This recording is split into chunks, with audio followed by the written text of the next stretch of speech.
Whoever thought confusion and financial discrepancies over government money are a preserve of the ruling party ought to think twice, as the vice appears to be spreading steadily to the opposition wing. First, it was the 5 million for lifting presidential term limits, then came another 20 million on a land bill, then 103 million for cars, and now 5 more millions for the dropped marriage bill consultation. Following the dropping of the marriage bill by the NRM caucus, the opposition cabinet sat and decided that since there will be no consultations to make on the bill, all its members return the money and save the country the burden of paying for a ghost project. This, however, did not sail through with all members, as some questioned the moral standard of Nandala regarding aspects of transparency. I am appealing to all our colleagues in opposition.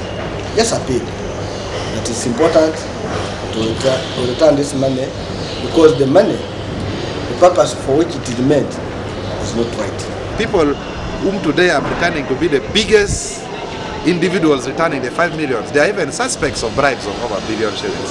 Some of those who are even saying that the money should be returned are the people who go to State House at midnight.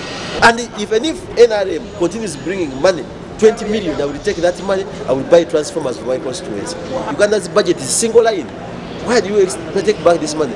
Who will give evidence this money went back to the president in parliament and then it went back to what? Those are all issues we should look at. Only 1 day later, however, returned the money in cash at the press conference. The Daddy East MP Isaiah Sasaga, with the rest like Semujunganda, Latif Sebagala, Betty Namboze, Moses Kasiwante, Hussein Chanjo, among others, all promising to return the money before Tuesday next week, save for 3, Gilbert Olanya, Joseph Sawungu, and Odonga Oto. Even the 8th parliament, not all return.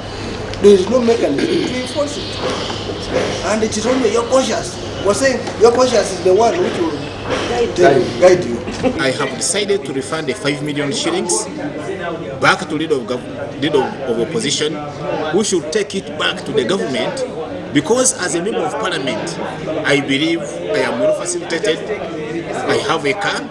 I personally, when I got the money, I called all the teachers of Amoro district and I handed over 2 million shillings for the teachers' circles. Despite the fact that Nandala has not put in place any stringent measures for the members in the opposition who will not return the money, it's very evident that once again he is on an uphill climb with the shadow cabinet, with yet another vote of no confidence being cast against him.